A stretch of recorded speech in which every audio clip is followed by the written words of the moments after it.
Bem, aqui me avisa a Mariana que podemos começar? Podemos? Então, boa tarde a todos e todas. Boa tarde, doutor Marcelo. Boa tarde, Mariana. Boa tarde, doutora Maria Fernanda. Todos que estão aqui, nós temos 56 participantes, né?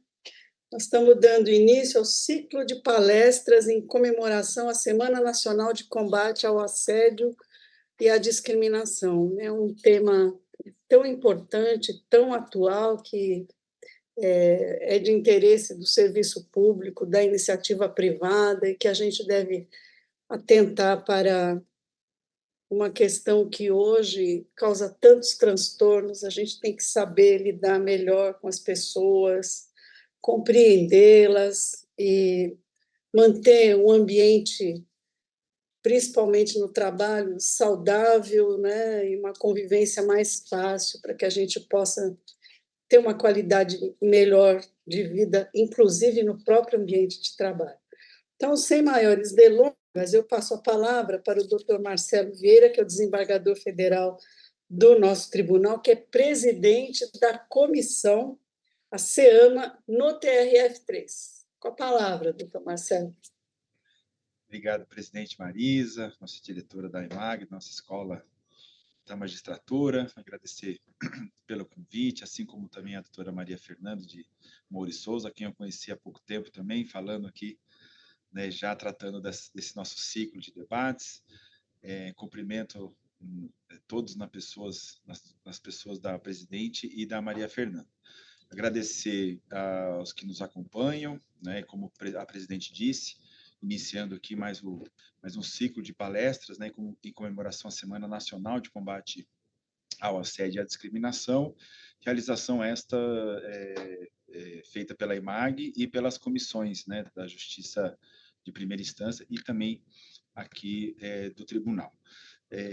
Como a presidente colocou, né, estou assumindo agora a comissão, então eu tenho muito que aprender como é que é o funcionamento, como é que se dão as coisas aqui nas comissões, né? O assunto sensível, assunto importante, assunto que sempre a gente tem acesso a informações envolvendo não só a iniciativa privada, mas principalmente o judiciário, né? Eu anoto aqui até como um norte aí para os que falarão em seguida, né, que debaterão esse assunto, que trarão informações e trarão toda a sensibilidade, os cuidados que devemos tratar com esse assunto, né, de assédio e discriminação, mas anoto que na reunião ocorrida no final do ano passado, o Conselho Nacional de Justiça aprovou, né, alterações na Resolução 351 de 2020, que instituiu lá a política de prevenção e enfrentamento do assédio moral, do assédio sexual e da discriminação no Poder Judiciário, e alterou, inclusive, algumas questões envolvendo o Código de Ética da Magistratura, né? Anoto que o objetivo das mudanças é aperfeiçoar o acolhimento das vítimas por meio da classificação do assédio sexual como infração disciplinar grave, além de deixar claro que o assédio moral, o assédio sexual e a discriminação constituem atos atentatórios à dignidade da magistratura. Anoto também que as alterações que constam na decisão referendada pelo plenário do CNJ nessa sessão havida no final do ano passado facilitaram o enquadramento do assédio sexual como conduta repreensível, vedada e grave, inclusive quando o cometimento do ato ocorrer fora do ambiente de trabalho, né? Ou seja, não é só aqui no nosso dia a dia, nas nossas instalações que isso acontece, mas também envolve a questão, qualquer vínculo, né, que tenhamos aí com a pessoa também fora do ambiente de trabalho. E com essas novas redações dos dois normativos, as decisões sobre punições terão mais sintonia com a natureza da infração. As mudanças são consequência de uma nova cultura organizacional e deve, com maior clareza, melhorar o suporte das vítimas. Este levantamento, esse estudo que embasou essa alteração nas resoluções do CNJ, teve como base um levantamento, uma pesquisa que o CNJ fez em 2021 e 2022, e segundo os dados dessa pesquisa, há uma subnotificação dos casos de assédio sexual no judiciário. O estudo trouxe que isso tem a ver conforme revelam os números, com a expectativa de que a denúncia não prosperará. Foi o que indicou 59% dos participantes, presidente. Então, no receio daquela denúncia ou daquela reclamação, não ter nenhum retorno de que aquilo realmente vai prosperar, ou que aquele colega será punido, né, ou irá responder por isso, é o que traz ali o maior receio das pessoas não trazerem o assédio, né, o relato do assédio para as instâncias formais. E, de acordo com esse estudo, também 38,5% dos casos de denúncia contra magistrados e servidores do Poder Judiciário não houve a adoção de nenhuma providência. Então, além do receio, também tem um levantamento de quase 40% dessas denúncias não terem nenhuma providência efetiva. E não para por aí esses levantamentos desses números que nos assustam, né, de assédio no ambiente de trabalho. A revista Exame trouxe um estudo baseado em um levantamento feito no ano passado, né, em 2023. Os casos de assédio moral, abuso de poder, agressão física e desvios de comportamento no ambiente corporativo foram relatados por 41% dos entrevistados nesse estudo feito em 2023 por uma empresa contratada pela revista Exame, que é especializada em auditoria e canais de denúncias e compliance. Apesar desse índice de 41%, este estudo, comparado com o ano de 2022, teve uma queda de 48%. Né? Então, isso acho que muito com base na discussão, né? No que se tem como programas de combate ao assédio tem feito com que não só diminuam as denúncias, mas também faça com que as pessoas pensem realmente, se instruam e pensem exatamente a não praticarem mais esta questão que é muito grave. Eu me lembro também, presidente Marisa, juíza doutora Maria Fernanda, que não é uma política nova, né? Não é um assunto novo, né? Não só no ambiente público, mas também no ambiente privado, mas sempre tem ali um represamento dessas denúncias. Eu me lembro que lá em 2006, se não me engano, quando aprovou a Lei Maria da Penha, eu estava no Ministério da Justiça e lá no Ministério da Justiça a gente tinha, em 2007, nós iniciamos algumas políticas de enfrentamento e efetividade para fazer valer a Lei Maria da Penha que tinha recentemente sido aprovada. E ao trabalharmos com o desenvolvimento de políticas públicas para implementar lá no sistema de justiça as varas de violência doméstica e familiar, as promotorias contra a violência doméstica e os núcleos de proteção à mulher nas defensorias públicas dos estados e também nas delegacias, o que nós nos deparamos ali é de um represamento muito grande de denúncias que não eram feitas antes da lei, né, antes de se criar esses ambientes propícios para esse tipo de denúncia, não existia um número muito baixo de denúncias, ao passo que quando esses equipamentos públicos eles começaram a existir, começaram a fazer parte do dia a dia do judiciário e também de todo o sistema de justiça, essas demandas elas começaram a subir, nessas reclamações, esses processos, o que a gente vê, que não tem política pública, não existe muita denúncia, não existe muita estatística, mas a partir do momento que se tem políticas públicas, se tem uma política de desenvolvimento, de implementação, de ferramentas para se ter um canal que você possa, né, se valer para fazer um relato, uma denúncia de uma discriminação ou de uma violência, os números eles aparecem, infelizmente, né? E por isso da importância aqui do nosso tribunal, o TRF como um todo, São Paulo, Mato Grosso do Sul, né, a segunda instância,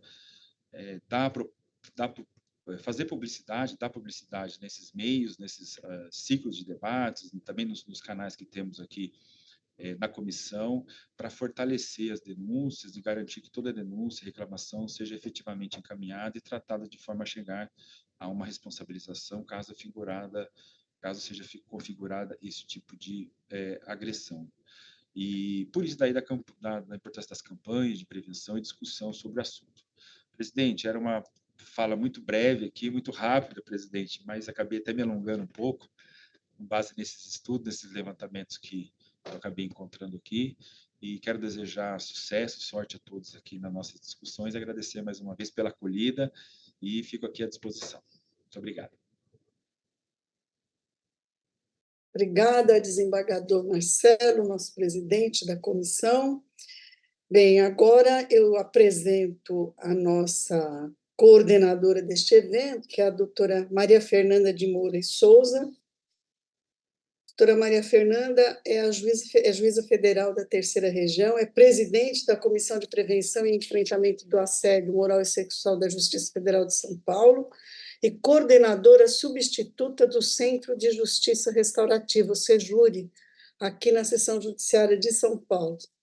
Em seguida, também vamos passar a palavra para a Mariana Galuzzi de Sá. Mariana é servidora da EMAG, é pedagoga, é mestre em educação pela Unesp, doutoranda em mudança social e participação política pela USP, também é membro da CEAMA e da Comissão de Direitos Humanos no âmbito da Justiça Federal da Terceira Região. Então, apresentadas a nossa coordenadora, que vai expor, e também a nossa expositora Mariana, passo a palavra à doutora Maria Fernanda, para que conduza o restante do evento. Muito obrigada, doutora Marisa, obrigada por estar aqui com a gente, né, na abertura desse evento. Agradeço também ao doutor Marcelo, a Mariana, que está aqui junto nessa empreitada, né, e queria também cumprimentar a doutora Franciele, que é a presidente da Comissão do Mato Grosso do Sul, que também aqui está nos assistindo. E dizer que eu fico feliz, né, da gente ter essa oportunidade de fazer essa semana.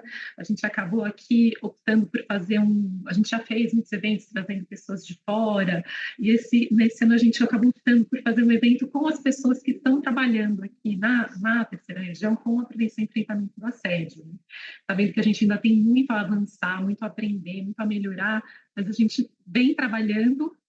E eu acho que a gente já pode assim, contar um pouco, né, para as pessoas o que tem acontecido e aproximar também as pessoas das comissões, né? Então, hoje estamos aqui eu e a Mariana, amanhã a gente tem um círculo, né, promovido juntamente com o SEJURE, que eu vou estar daí na condição de facilitadora, junto com a Carla, que é servidora do SEJURE, e na quarta-feira temos uma palestra com a doutora Luiz e a Lígia, que são membros da comissão do tribunal e da comissão de primeira instância sobre a invisibilidade da mulher trabalhadora. Na quinta é uma conversa com as pessoas das comissões, e na sexta um evento que foi aí organizado pela Comissão do Mato Grosso do Sul, que é com uma psicóloga, essa sim, externa aos nossos quadros. Mas então, assim, a gente quis assim, ressaltar realmente a importância das pessoas que a gente tem aqui trabalhando nisso, e ver que a gente tem, às vezes, né, bastante já para dividir e para trabalhar juntos. Né? E hoje, inclusive, a ideia é que a gente tenha aqui um momento no final de trabalho conjunto nesse formato de workshop.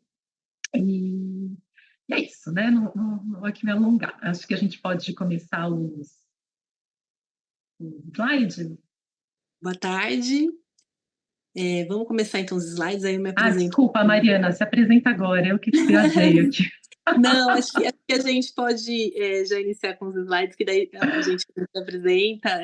Só para dizer que é um prazer enorme estar aqui com todos vocês. Cumprimentar também a doutora Marisa, né, diretora da EMAG, o doutor Marcelo, a doutora Franciele e a doutora Maria Fernanda.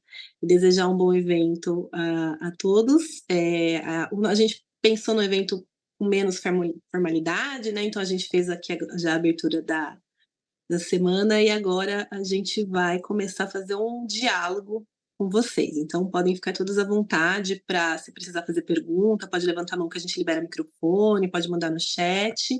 E depois tem atividade prática, porque é um workshop. Vou fazer aqui o compartilhamento, um minutinho. Pronto. Estão vendo os slides? Sim. Então, vamos lá. Então, o tema do nosso workshop é o que é assédio moral. A gente escolheu falar hoje só do assédio moral, porque falar de assédio moral, sexual, discriminação, em 2 horas seria impossível, né? Então, a gente escolheu aqui falar do assédio moral, que é, na verdade, o que é mais preponderante, né? Também, a gente até vai falar um pouco mais para frente de uma pesquisa do CNJ, que é o que é mais preponderante no judiciário. Então, falar de alguns conceitos dessa pesquisa e também de como a gente avança para essa prevenção. Mais alguma coisa, Marta? Então, É isso, vamos lá. Então, primeiro eu queria trazer aqui esse conceito da Marie-France Irigoyen, que é uma psiquiatra e psicanalista francesa, que foi a primeira autora que ela cunhou esse termo de assédio moral, porque é claro que o assédio moral não é um assunto recente, mas foi só em 1998, né, como ela tem uma obra que chama Assédio Moral da Violência Perversa no Cotidiano, foi só em 1998 que ela passou a usar esse termo, e que esse termo, assédio moral, começou os estudos, né, sobre isso passaram a tratar desse fenômeno com essa terminologia, o que tem uma importância para poder, né, sistematizar, enfim, a pesquisa e todo o trabalho que vem sendo feito sobre isso, né? Então, o conceito que ela traz é que assédio moral no trabalho é definido como qualquer conduta abusiva, seja gesto, palavra, comportamento ou atitude, que atente, por sua repetição ou sistematização, contra a dignidade ou integridade física ou psíquica de uma pessoa, ameaçando seu emprego ou degradando o clima de trabalho, né?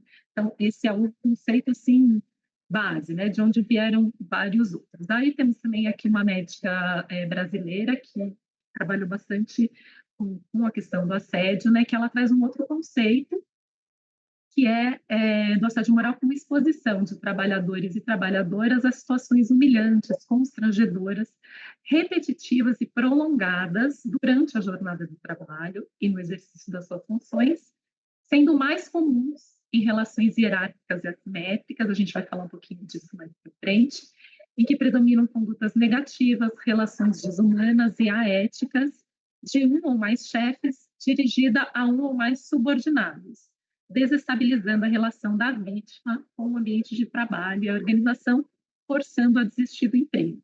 Então, você vê que esses conceitos, em geral, eles estão bem voltados para o setor privado, né? Falam muito de algumas características, depois a gente vai diferenciar um pouquinho aqui das características no setor público. E aí, por fim, a gente tem o conceito que a Resolução 351, que o Dr. Marcelo já mencionou, que é a resolução do CNJ que instituiu a política de prevenção e enfrentamento do assédio, trouxe, né, e que inaugura aqui no Poder Judiciário essa política de uma forma mais abrangente. Então, aí eles trazem esse conceito de violação da dignidade, né, ou integridade psíquica ou física de outra pessoa, por meio de conduta abusiva. E aí eles acrescentam aqui uma coisa muito importante, que é independentemente da intencionalidade, que não tem esses conceitos, né, doutrinários que a gente viu, por meio das degradações, por meio da degradação das relações socioprofissionais e do ambiente de trabalho.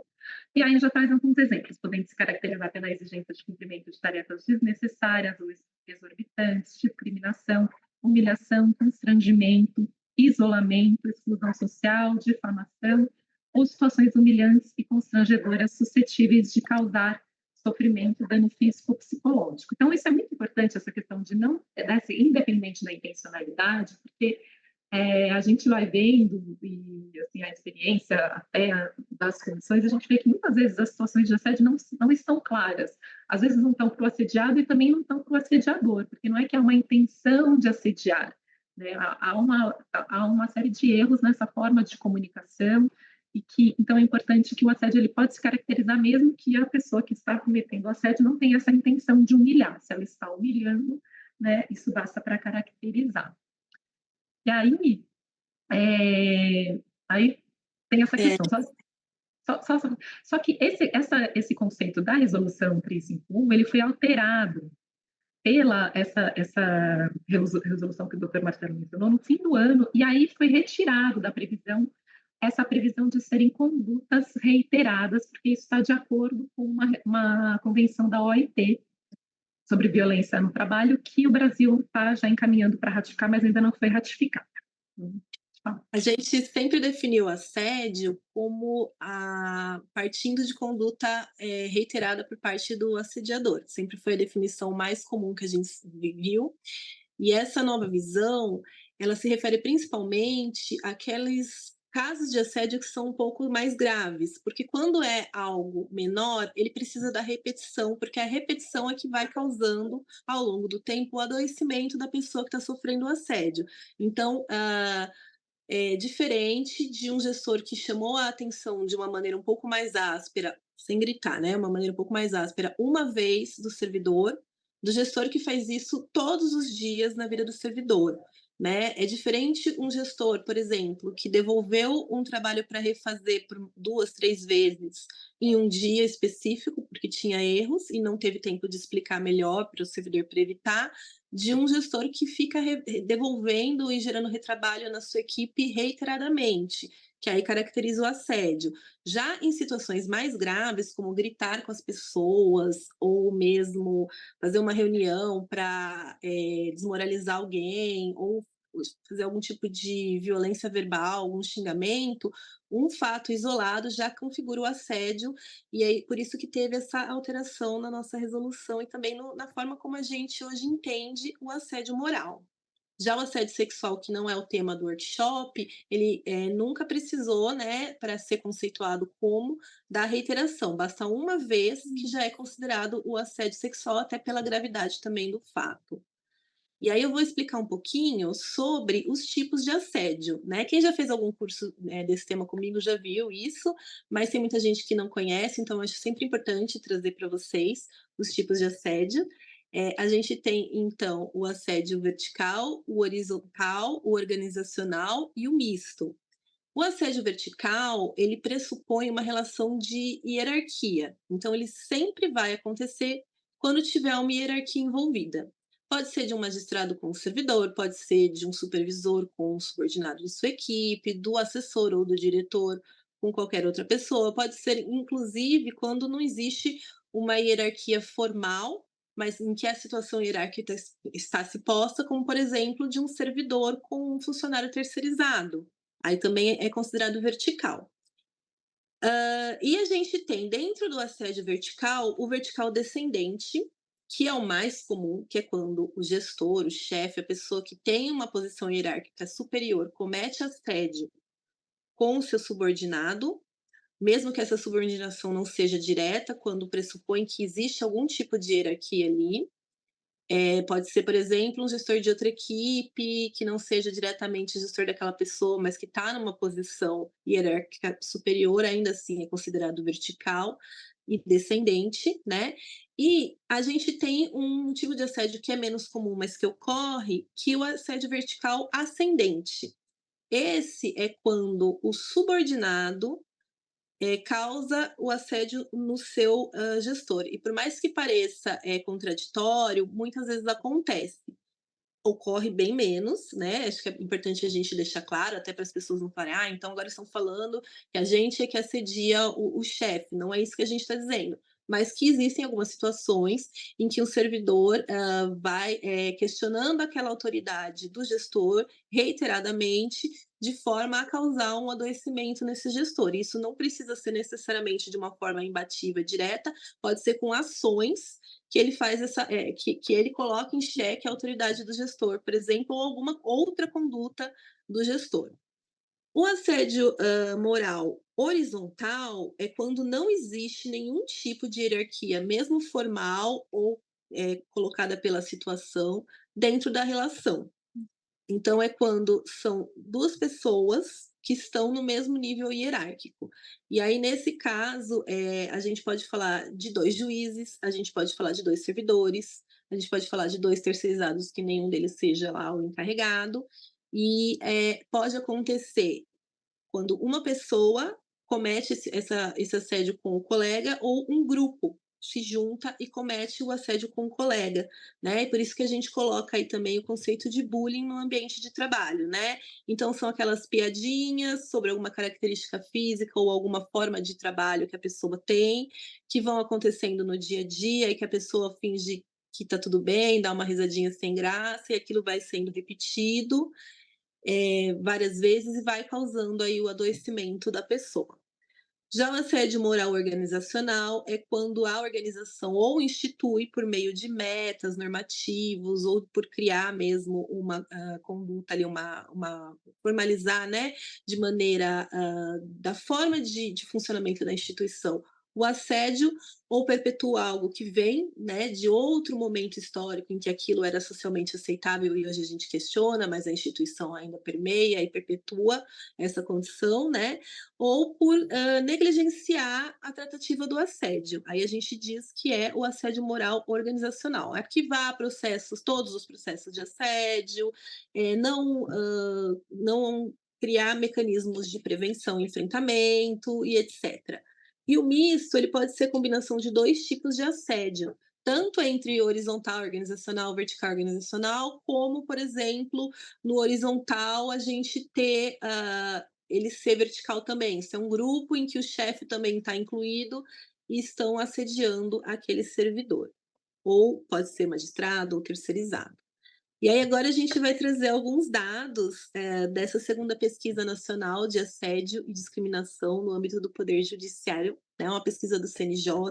A gente vai deixar lá na página da EMAG tanto os slides quanto o link para o PDF com a pesquisa completa. É uma pesquisa bem grande, vale a pena quem quiser depois dar uma olhadinha lá em trf3.jus.br/emag.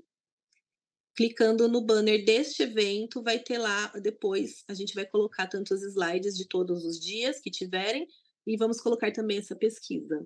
Então, só falar uma coisinha rapidinho, só porque assim, quando a gente vai dar exemplo de assédio, é sempre difícil, porque assim, tudo depende do contexto, né? Seja no assédio sexual, seja do assédio moral. Então, aqui a gente está falando rapidamente alguns exemplos, né? Só para não ficar, mas não posso devolver o trabalho que está errado. Não, não é isso, né? Quando a gente fala disso, assim, é uma conduta reiterada que a pessoa devolve tudo daquilo que o servidor fez, sem explicar por quê, causando, assim, gerando uma insegurança, a pessoa não sabe por que ela está errando no tempo de vai. Então, tem todo um contexto, e acho que para isso é bem legal que a gente tem, as comissões têm uma cartilha, e que elas descrevem ali bem as condutas que são consideradas assédio, que dão um norte um pouco melhor, porque aqui a gente vai ter que falar um pouco rapidinho, assim, só para não vai dar para entrar a fundo em cada tipo de conduta de assédio, mas isso está bem explicado nessa nossa cartilha, que também está disponível... Na página da SEAMA, jfsp.jus.br/SEAMA, trf3.jus.br/SEAMA e jfms.jus.br/cmudo-cepans. E também está no site do CNJ, para quem quiser dar um Google. E aí eu peço até desculpa se o exemplo não ficou claro, não é devolver o trabalho, é devolver diversas vezes o trabalho sem explicar o que é. Não tá bom, devolve. Não tá legal, devolve. Não precisa arrumar. E sem fazer a explicação e também sem tentar sentar para capacitar aquele servidor para conseguir entender melhor o trabalho. Se isso ocorre num dia, porque o gestor estava com pressa e não se deu conta, não vai configurar assédio. Porém, se o gestor tem por hábito ficar devolvendo o trabalho diversas vezes sem fazer uma reunião, sem explicar, sem ensinar, aí configuraria o assédio. Ficou melhor, doutora? Não, era só porque a gente está muito acostumada a lidar com isso, às vezes só para ficar mais claro, porque as pessoas têm muito esse receio, mas agora tudo é assédio. Não, não é tudo que é assédio, né? São situações bem específicas. Então é isso, vamos lá. Então, vamos lá.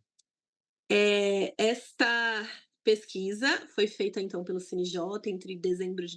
Os dados foram colhidos entre dezembro de 2022 e janeiro de 2023. Eu tenho certeza que alguns ou muitos dos que estão aqui preencheram esse formulário da pesquisa. E aí, a gente teve 13.772 pessoas que responderam, né? Dos quais 54% eram da Justiça Estadual, 19% da Justiça do Trabalho e nós, 11,7% da Justiça Federal.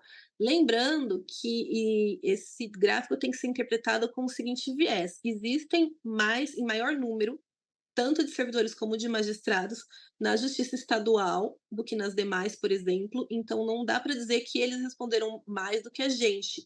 Só podemos fazer um estudo depois para dizer se responderam mais ou não, mas a gente tem que levar em consideração que o quantitativo realmente é menor nos outros, e por isso que esse gráfico ficou com mais da metade sendo de pessoas da Justiça Estadual que responderam. Aí, em relação a quem respondeu, também fazendo esse recorte, existem bem mais servidores, né, em maior número do que juízes, mas ainda assim foi bem expressivo a quantitativo de servidores. A gente teve 86,2% desses 13.000 eram servidores, 5,7% eram juízes e 4,7% eram força auxiliar. Por força auxiliar, o CNJ incluiu todos os funcionários terceirizados e também os estagiários. Eles colocaram um por exemplo, então a gente acha que talvez tenha algum outro caso específico e pontual nesse quantitativo, mas deve ser majoritariamente funcionários terceirizados e estagiários.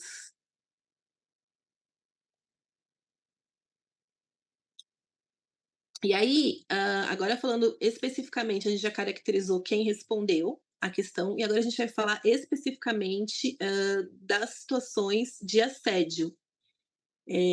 Deixa eu só, que eu estou compartilhando e ficar pequenininho na tela, agora eu já arrumei. Aí, aqui antes da gente só entrar nesses dados, só chamar a atenção uma coisa, a gente vai ver aqui os dados que são dessa pesquisa, que ouviram 13.000 pessoas, mas na própria pesquisa, o CNJ ele ressalta assim, que como era uma pesquisa sobre assédio, eles já dizem que há uma tendência de que quem responda, de que muitas pessoas que já passaram por assédio respondem. Então, esses dados, eles não refletem uma amostragem do judiciário, porque esses dados eles estão influenciados pelo título da pesquisa, né? E então que tem uma tendência natural a chamar aquelas pessoas que já passaram por assédio ou discriminação e que querem responder essa pesquisa. E aí eles mesmos ressalvam que com o censo que foi realizado, esses dados poderiam ficar mais fiéis, né? Então depois a Mariana vai explicar o que deu aqui, depois eu falo como que ficou no censo. Então, assim, a gente pode dizer que é correto afirmar que 56,4% das pessoas que responderam à pesquisa já sofreram algum tipo de assédio ou discriminação. Mas a gente não pode afirmar que 56,4% do judiciário brasileiro já sofreu algum tipo de assédio ou discriminação, porque os dados podem estar contaminados na seguinte medida, em que as pessoas que sofreram assédio tendem a querer responder à pesquisa com maior intensidade do que as que não sofreram.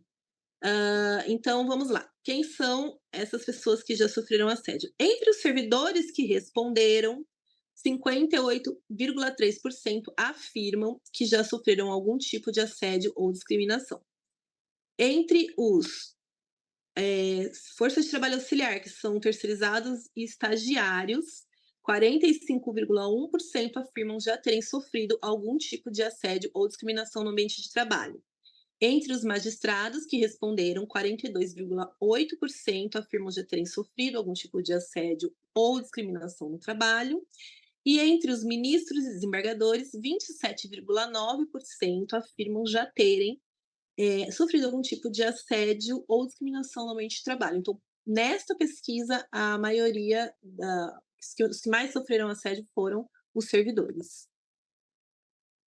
E aí a gente vai... Só falar um pouquinho só do censo antes. Então, assim, no último censo, que daí tem como respondentes, deixa eu só pegar aqui, foram 290, foram 69.000 respostas, quer dizer, que a gente tem 13.000, no censo 79.000.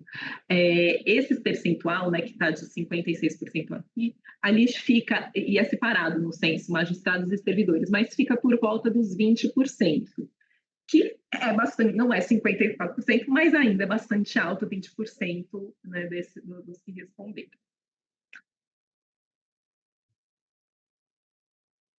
E aí a gente tem também esse perfil relacionado à raça e etnia das pessoas que responderam.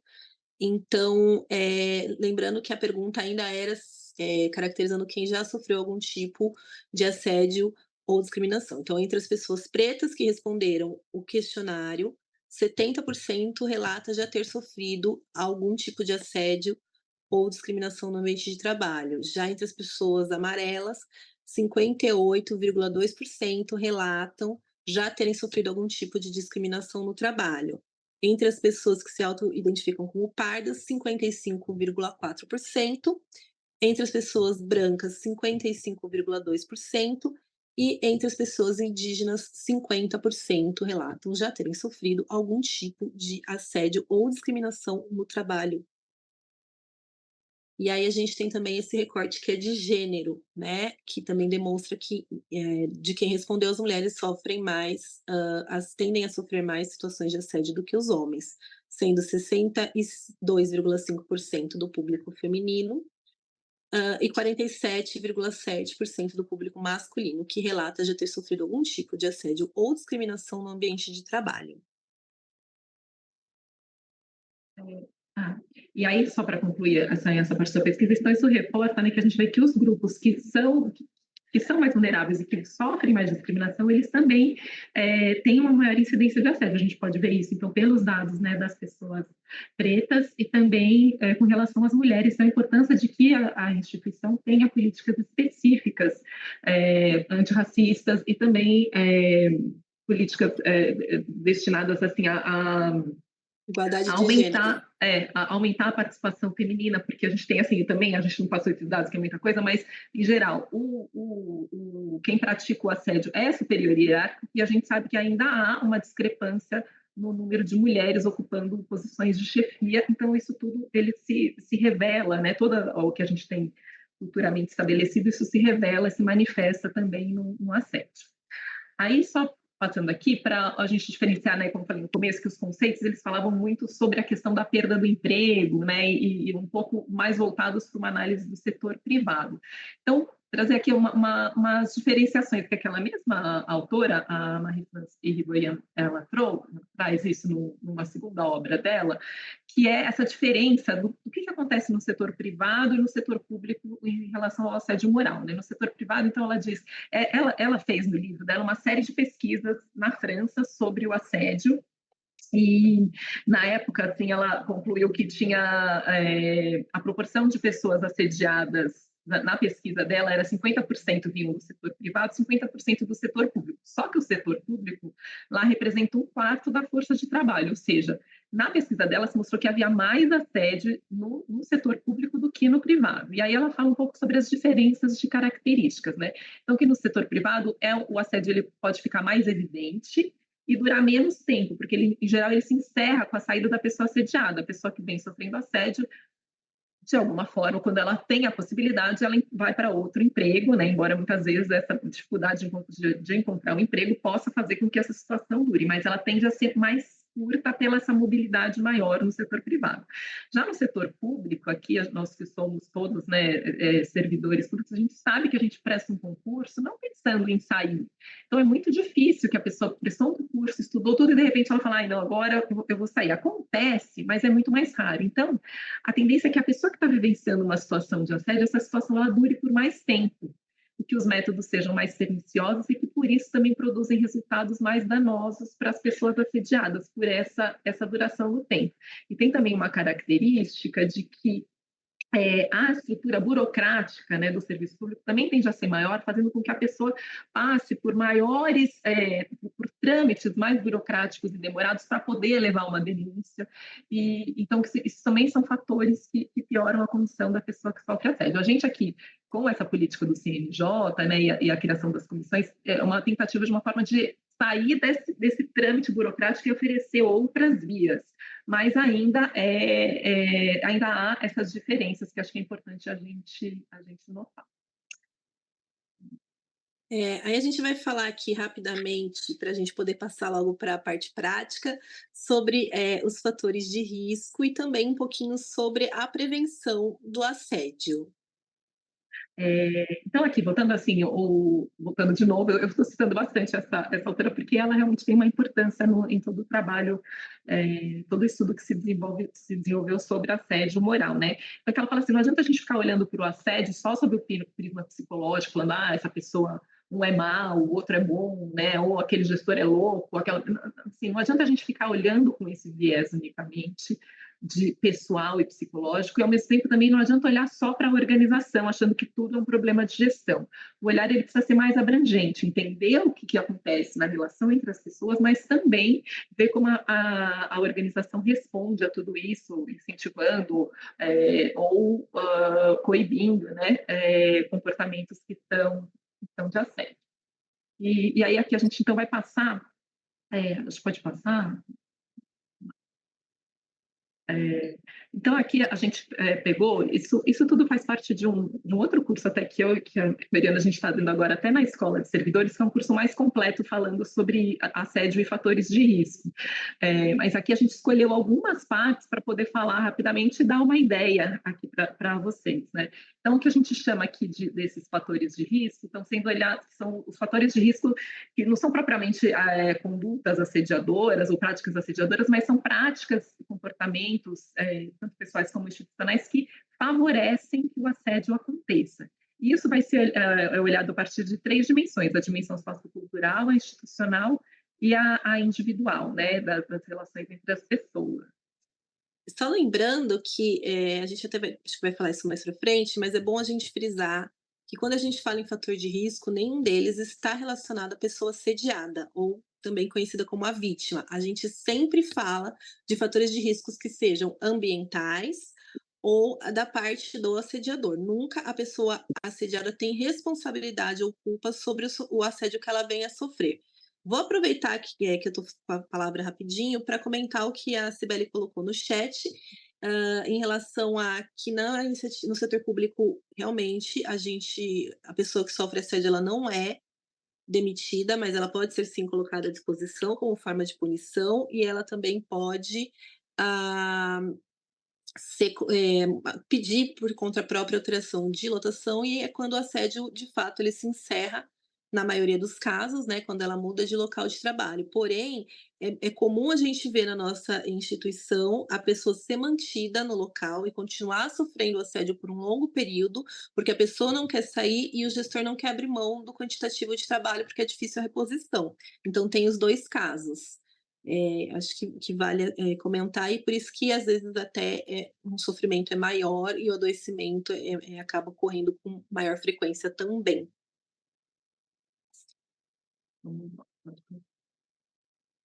Então, aqui, falar rapidamente, que essa dimensão sociocultural, né, é como a sociedade e a cultura moldam nossos comportamentos, crenças, atitudes, e é a dimensão mais difícil de ser alterada, porque é o que está na nossa cultura. Nossa cultura, ela é machista, nossa cultura tem o racismo estrutural, então tudo isso afeta e propicia no ambiente de trabalho o surgimento do assédio. Daí, dentro de cada dimensão, a gente vai pegar só alguns aspectos aqui para comentar com vocês. Pode passar, Mar. Então, por exemplo, um dos fatores de risco relacionados a essa dimensão sociocultural, e que tem muito a ver com a gente aqui no Poder Judiciário, é a tolerância à hierarquia e ao comportamento abusivo. Né? A gente está numa instituição que ela é bastante hierárquica. A hierarquia ela tem uma razão de ser, né? As decisões judiciais precisam ser cumpridas. A gente não é olhar para isso não é subverter essa necessidade de que haja essa hierarquia, mas as estruturas que são muito rígidas e hierárquicas, elas podem levar a um elastecimento assim, do que a gente, do que é comportamento devido, do que não é, o que cabe de comportamento dentro de uma hierarquia, de uma relação de subordinação, e o que não cabe, né? Quando isso tá muito rígido assim e muito distante, né? A distância que a gente tem isso varia, né, de unidade para unidade, mas a gente pode pensar no Poder Judiciário como um todo, quando essa distância do servidor para o juiz ou juíza é uma distância assim muito grande, que assim, existem unidades que as pessoas não podem falar com o juiz ou a juíza, né? Tem que falar só o servidor fala com o supervisor, que fala com o diretor, que fala com o juiz. Quer dizer, são estruturas rígidas e distantes que favorecem com que comportamentos que passam, né, da linha do adequado, eles acabem sendo tolerados. Então, isso é um risco muito grande que a gente tem aqui, especificamente no Poder Judiciário, por conta da nossa característica hierárquica. E pensando na prevenção desses fatores, no âmbito institucional, para todos os fatores que a gente vai falar aqui, podem ser feitas várias ações de prevenção, como campanhas, cursos, palestras como essa daqui, e também a forma de tentar olhar para o assédio, mapear as situações de assédio e tentar pensar em ações diretas nesses locais onde ocorrem o assédio. Já no âmbito interpessoal e pensando na nossa própria responsabilidade em também prevenir o assédio, tanto os gestores quanto as pessoas que estão ali dentro das equipes trabalhando, né, em situações horizontais, a gente tem que começar a olhar para as nossas próprias práticas e tentar entender até que ponto aquela nossa conduta é um abuso da situação da hierarquia, da condição, por exemplo, como gestor, ou é uma situação aceitável. Então, o gestor ele pode debater, controlar realmente a marcação de férias, mas não tem como ele controlar as pausas para banheiro da equipe. E aí a gente tem que estar sempre pensando nessas situações para que a gente não cometa o assédio. E aí, só lembrando também que, com relação a essa questão da hierarquia, a importância desses cursos de formação que a gente começa a já ter aqui, de liderança saudável, né? O que é ser líder, o que é ser um líder saudável? Porque a gente acha que ainda tem muito medo, assim, de perder essa possibilidade de liderança, de confundir, né? O que é a hierarquia e o que é como que isso se encaixa numa liderança saudável, uma liderança que motive as pessoas que cria uma vontade nas pessoas de trabalhar e se comprometer, não pelo medo, né, mas pelo engajamento com o trabalho. Exatamente. Vou até aproveitar e dar um exemplo, então, o que a gente quer dizer com isso. Cobrar metas é ou não é uma situação de assédio? A gente pode cobrar metas? Sim, a gente pode cobrar metas. Cobrar metas não é assédio moral. A forma de fazer a cobrança das metas é que pode vir a configurar uma situação de assédio. Então, a gente não pode cobrar meta gritando ou ameaçando a equipe. A gente não pode cobrar metas fazendo uma reunião para expor quem teve menor produtividade. Mas a gente pode, sim, através do diálogo, de reuniões de alinhamento, que sejam feitas com base numa conversa saudável, fazer essa cobrança de metas, a título aí de exemplo. Aí vamos passar aqui para a segunda dimensão, que é a dimensão institucional, né? Que são o quê? O que é essa dimensão? É o conjunto de políticas, práticas e estruturas da organização que moldam o ambiente de trabalho. Então, tem organizações que realmente elas levam muito, assim, como uma prioridade um ambiente de trabalho saudável, o tratamento e o processamento de denúncias de assédio, né? A forma como ela valoriza, que tipo de líder essa gestão valoriza. Então, isso tudo faz parte da dimensão institucional. Aí, então, um dos fatores de risco dessa dimensão, gestão competitiva, são gestores que estimulam a competição entre os pares, né? Que valorizam o trabalho além do horário, valorizam unicamente o cumprimento de metas sem verificar qual que é o custo pessoal para a equipe, avaliação baseada em volume de produção, corrida por posições hierárquicas, quer dizer, em vez de ter uma equipe, tem uma competição entre as próprias pessoas para ver quem é melhor, e isso é valorizado pelo gestor ou pela gestora. Né? E cria um ambiente extremamente insalubre e que vai adoecendo as pessoas ao longo do tempo. Então, olha, fulano ficou aqui até 9 horas da noite, você deu o horário, a caneta caiu. Esse tipo de fala, reiteradamente, quando ela ocorre, ela vai causando um clima ruim no ambiente de trabalho. E é importante a gente parar de pensar na qualidade de vida como simplesmente algo que vai melhorar a nossa produtividade e começar a pensar no bem-estar social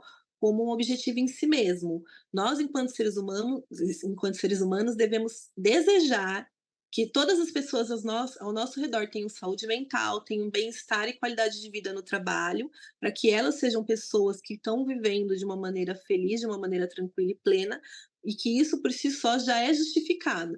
E, claro, já é comprovado que colateralmente, isso vai melhorar a produtividade, porque tem vários estudos que apontam nesse sentido, mas esse não pode ser a nossa justificativa ou o nosso objetivo para querer criar um ambiente saudável, né, aonde a gente trabalha. Aí um outro fator também é o da comunicação. Esse, assim, é a chave. A gente vê que muitos dos casos de assédio que a gente recebe na comissão tem a comunicação como base, essa falha na comunicação, né? Formas de não dar feedback, falar com clareza o que a pessoa precisa fazer, deixar a pessoa não tem certeza do que ela precisa fazer, mudar o que ela faz a todo momento. Então, assim, a comunicação tem um papel muito, muito essencial. Então, se preocupar com a forma de comunicação é uma medida de prevenção de assédio. A gente já passou para isso agora? Já, Então pelo correndo. adiantado da hora, que já era para a Tá gente bom. estar na parte prática. Então tá bom, vou correr aqui. Mas Então os tá. slides vão ficar lá para todo mundo ler. Tá, e aí, assim, a dimensão interpessoal, que eu considero até que é a dimensão das mais importantes, que é a gente cuidar das nossas relações no ambiente de trabalho, né? Isso, assim, é essencial para que as pessoas possam assim, viver bem, né? Estar bem, estar motivadas. E aí, repetindo o que a Mariana falou, a gente não tem que querer que a gente esteja bem no ambiente de trabalho para produzir mais. Mas isso, a gente tem que querer que as pessoas estejam bem, porque a dignidade da pessoa humana é um direito que está previsto na nossa Constituição. Mas isso também, assim, trabalhar em um ambiente que as pessoas não estão se relacionando bem é muito pernicioso e permite também, favorece o assédio. Pode passar. Aí temos essa situação. Tá. A doutora Maria Fernanda que trouxe a frase, eu vou ler e ela vai dizer por que ela trouxe. Então, é da Kate Pranes. Existe um desejo universal de estar ligado aos outros de forma positiva. Olha que frase impactante. Isso, assim, porque às vezes a gente pensa assim, que todas as pessoas querem estar convivendo bem, né? Às vezes, a gente às vezes não consegue se relacionar bem, mas existe um desejo que a gente esteja bem com o outro, né? Ninguém quer ficar conscientemente, quero ficar brigando com o outro, quero viver num ambiente conturbado, quero viver num ambiente que não está saudável. Então, a gente tem esse desejo, que isso é o motor para que a gente busque transformações aqui nos nossos locais de trabalho.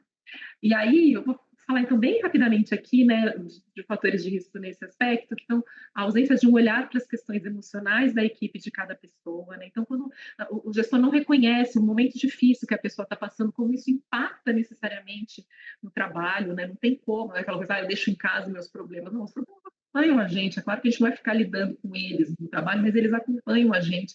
E a gente tem que poder ter um olhar individual para as pessoas que estão trabalhando com a gente, para saber se aquele é o momento de exigir mais, o que está acontecendo, entender por que a pessoa não está conseguindo trabalhar, o que está acontecendo. Isso é uma coisa muito importante. Aí isso, né, dessa desconsideração da importância do relacionamento saudável dentro da equipe, assim, acha que isso é uma coisa acessória. Importante a gente cumprir metas. Se as pessoas estão se odiando, brigando, se elas estão de cara feia, infeliz, não importa, porque a gente está cumprindo. Gente, isso não é sustentável, né? O meio ambiente do trabalho também tem que ser sustentável. Não adianta eu pensar que eu preciso resolver isso e o relacionamento das pessoas dentro do trabalho é uma coisa secundária que a gente vê depois. Isso não pode ficar para depois, porque a gente não é sustentável, não é possível trabalhar de uma forma como essa. E eu acho que todo mundo aqui, bem ou mal, já percebeu isso.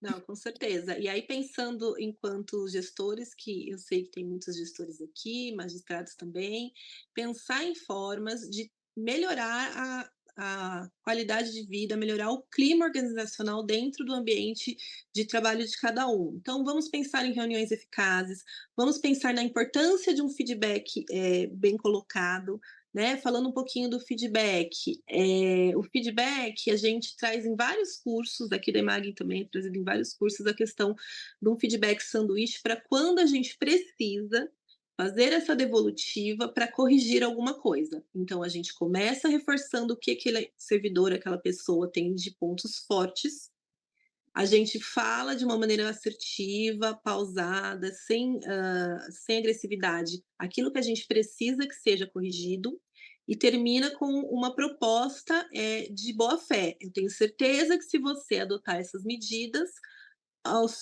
aquilo que você tem de positivo vai ficar melhor ainda, né?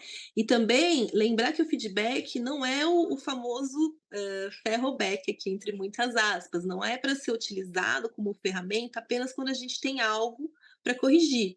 É importante que a gente tenha momentos de pausa para feedback, periodicamente, aí vai de cada gestor identificar qual que vai ser essa periodicidade, mas que o feedback seja também para momentos de elogio e para momentos de devolutiva positiva, porque a pessoa precisa ter um norte, ela precisa entender que aquilo que ela está fazendo e todo aquele esforço, ele está realmente trazendo algo de positivo para que ela continue, né? Para que ela não se desmotive e para que ela trabalhe também com bem-estar. Lembrando, sempre, muito importante, corrigir em particular, elogiar em público, nunca o contrário. Elogiar também pode ser em particular, mas nunca corrigir em público. E falta, último aqui, então, falta de espaço para opiniões divergentes, né? Como assim, não tem essa possibilidade de ouvir os outros, né? Assim, só tem alguém que pode pensar, só tem alguém que pode dar ideia, e não tem um espaço para alguém poder falar, olha, eu acho que esse não é o melhor caminho. Pode ser que não seja ainda o caminho que aquela pessoa sugeriu não seja escolhido, mas é importante ter escuta, ter abertura e humildade, né, para ouvir aquilo que não necessariamente que a gente, não, o gestor não sabe tudo, não tem como saber tudo. E tem muita potência e muita criatividade quando a gente escuta os outros. Então, assim, essa falta de espaço para opiniões divergentes, aquele que traz uma divergência ser considerado um inimigo do projeto, assim, isso que também é uma coisa comum, isso também é um fator de muito risco para o assédio. Lembrando que o conflito de ideias, que não é o conflito interpessoal, né? O conflito de ideias, de opiniões, ele é sempre favorável e produtivo para que a gente consiga pensar fora da caixa, ter ideias criativas, para que a gente produza mais. Então, quando alguém tem uma opinião diferente da nossa, a gente tem que fazer um exercício, porque a gente já se arma para querer debater. E a gente tem que começar a aprender a fazer um exercício de ouvir e colocar aquele "se". E se isso que ele está colocando for a melhor forma de fazer? For de fato melhor do que o que eu acredito? Não quer dizer que tem que aceitar tudo, mas sempre fazer esse exercício de considerar aquilo que está ouvindo e tentar dialogar ao invés de ir para o embate, que é muito importante. E agora nós vamos passar para a melhor parte. Fala, doutora. Então, antes da gente passar para uma parte prática que a gente quer propor para vocês na atividade, a gente trouxe aqui um pequeno vídeo, um vídeo curtinho, que não é um vídeo que fala de assédio, mas é um vídeo que fala sobre felicidade no ambiente de trabalho. E aí, assim, para mim ele fala de assédio, né? Porque ele fala de um ambiente que não tem assédio, porque a gente não tem felicidade num ambiente assediador. E aí, só as legendas são as legendas do YouTube. Então, quando eles falarem milhões na legenda, são bilhões, tá? Aí vocês vão ver. Tem uma legenda aí automática que nem sempre está muito correta. Eu acho que eu não compartilhei com o áudio. Deixa eu ver se eu consigo mudar. Senão eu vou precisar refazer o compartilhamento. Só um minutinho. We survey CEOs, police officers, truck drivers, cooks, engineers. If people are working, we've surveyed them. And what we know in terms of their happiness, workers all want the same things. There's 3 billion working people in the world, and about 40% of them would say they're happy at work. That means about 1.8 billion, or almost 2 billion people, are not happy at work. What does that do, both to those people and the organizations that they work in? Well, let's talk about money. Organizations that have a lot of happy employees have 3 times the revenue growth compared to organizations where that's not true.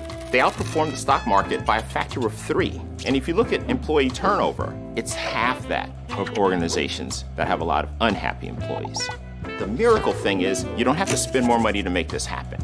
It's not about ping pong tables and massages and pet walking. It's not about the perks. It's all about how they're treated by their leaders and by the people that they work with. So, I'd like to share a few ideas that create happy employees. Idea number 1. In organizations where employees are happy, what you find is 2 things are present: trust and respect. Leaders often say, we trust our employees, we empower our employees, and then when an employee needs a laptop, and this is a true example, 15 people have to approve that laptop. So for the employee, all the words are right, but 15 levels of approval for a $1,500 laptop, you've actually spent more money than the laptop on the approval. And the employee feels maybe they're really not trusted. So what can an organization do to have a high level of trust? The first organization that comes to mind is Four Seasons. They have magnificent properties all around the world. And their employees are told, do whatever you think is right when servicing the customer. To hand that trust to your employees, to do whatever they think is right, makes the employees feel great. And this is why they're known for delivering some of the best service in the world. Idea number 2, fairness. The thing that erodes trust in an organization faster than anything else is when employees feel that they're being treated unfairly. Employees want to be treated the same, regardless of their rank or their tenure or their age or their experience or their job category compared to anyone else.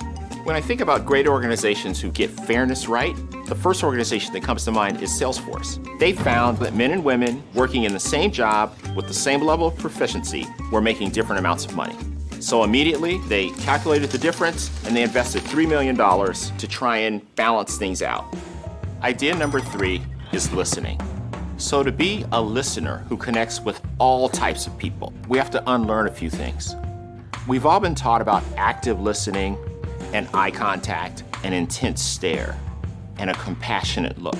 That's not listening. Repeating what the person says, that's not listening. Being humble and always hunting and searching for the best idea possible, that's what listening is. And employees can feel whether you're doing that or not. They want to know when they talk to you and share an idea, did you consider it when you made a decision? The one thing that everybody appreciates and wants when they're speaking is to know that what they say matters so much, you might actually change your mind. Otherwise, what's the point of the conversation? We all know the things we need to change, the things that we need to do differently. The way you behave, the way you treat others, the way you respond, the way you support defines the work experience for everyone around you. Changing to be a better person, the world is littered with those failures. But changing because there's something you believe in, some purpose that you have, where you're willing to risk almost everything because it's so important to you. That's the reason to change. If it's not, you should probably find a different place to work. Eu vou passar o link para vocês todos no chat em 2 minutinhos. Só vou explicar primeiro a atividade, pode ser? Quem quiser já dar um print nesta tela para ajudar a fazer a atividade, que a gente vai mandar tudo no chat, mas a atividade é o que está aqui. Nós vamos separar vocês todos em grupo, e aí vocês vão pensar numa estratégia de prevenção, não é de enfrentamento nem de combate, é de prevenção ao assédio moral que possa ser aplicada no ambiente de trabalho de vocês. E lembrando que a gente não quer que ninguém reinvente a roda, é uma estratégia simples. Roda de conversa, reunião, campanha, cartaz, pensem. Aí vão escolher alguém para ser o relator para fazer algumas anotações digitadas, pode ser numa pagininha de Word, num slidezinho, à mão e tira foto, qualquer forma. E aí vão colocar alguns tópicos explicando o que seria essa estratégia. E aí vão identificar qual é o objetivo para... o Otávio já colocou o link para a gente ali do vídeo. Obrigada, Otávio. E aí vão identificar, então, qual que é o objetivo para ser atingido no final da ação, tá? A gente não vai dar 5 minutos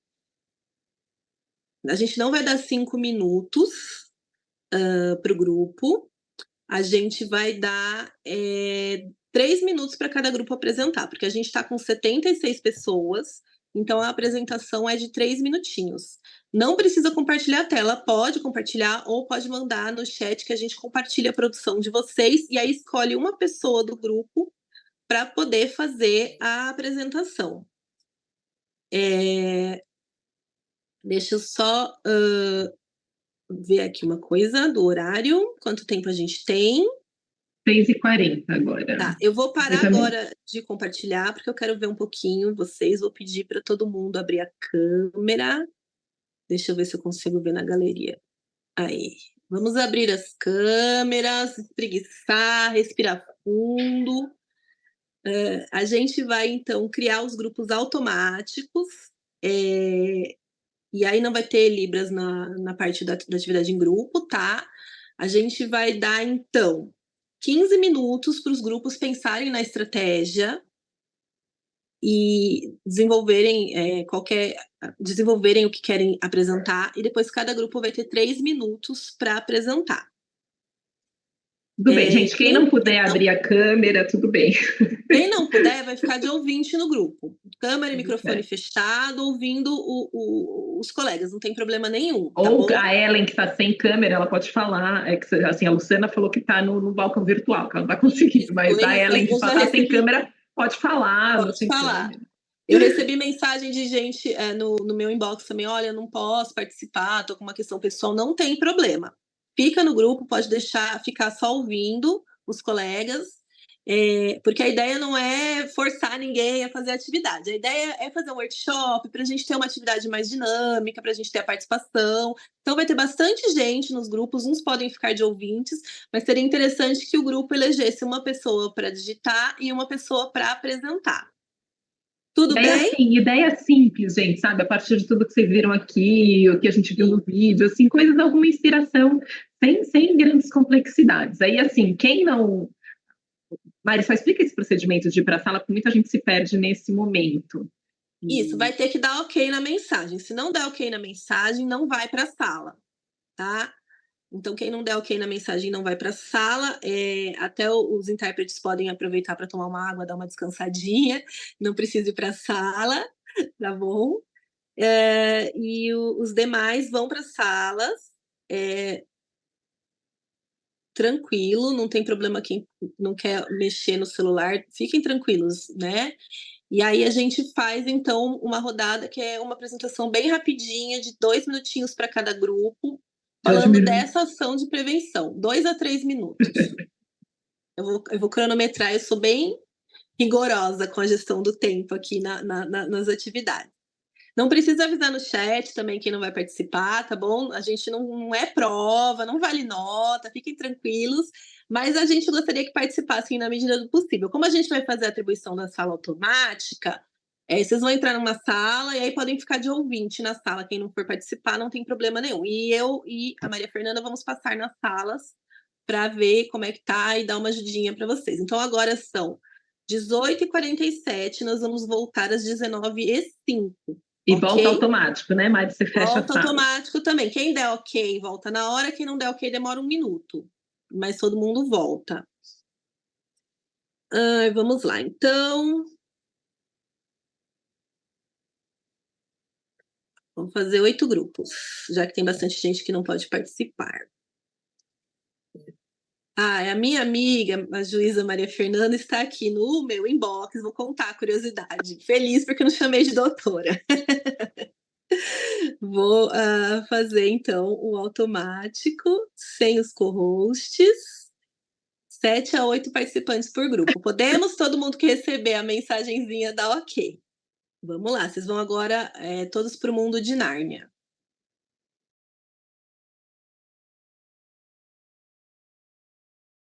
Todos de volta. Vamos lá.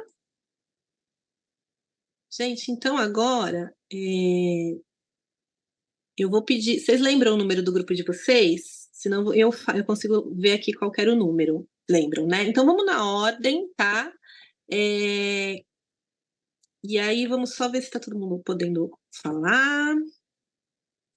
Deixa eu ver aqui. Tá, tudo certinho. Vocês podem compartilhar a tela ou mandar no chat a produção de vocês, que eu mesma compartilho, tá bom? Vamos começar pela apresentação do grupo 1.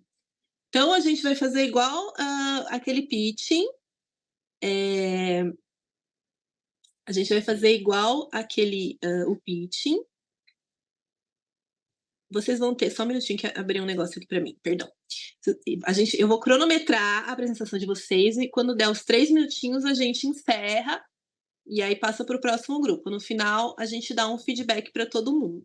Mariana, só uma coisa, que ainda tem gente na sala 2, a Maiara ainda ficou lá. Eu fechei as salas, engraçado, né? E o João Francisco está na sala 5, parece, né? Não, agora a sala 2 resolveu, só o João Francisco. Tem como. Agora resolveu. Fechou, né? Tem como que reabriu. Pronto. Todo mundo aqui, então. Os membros do grupo 1 conseguem levantar a mão para eu fazer um destaque? Ou pelo menos quem for falar. Eu não sei o número do meu grupo. Janaína, deixa eu ver o número do seu grupo. Peraí, cadê as... Agora quem não tá achando sou eu. Janaína Garcia. Só um minutinho que eu vou achar aqui para você. O seu é o 5. Tá bom? Nada. O grupo 1 era Ariane, Betina, Cibele, Elizabeth, Iris e Juliana. Isso. Quem vai falar do grupo 1? Ou abre o microfone e fala, ou levanta a mão.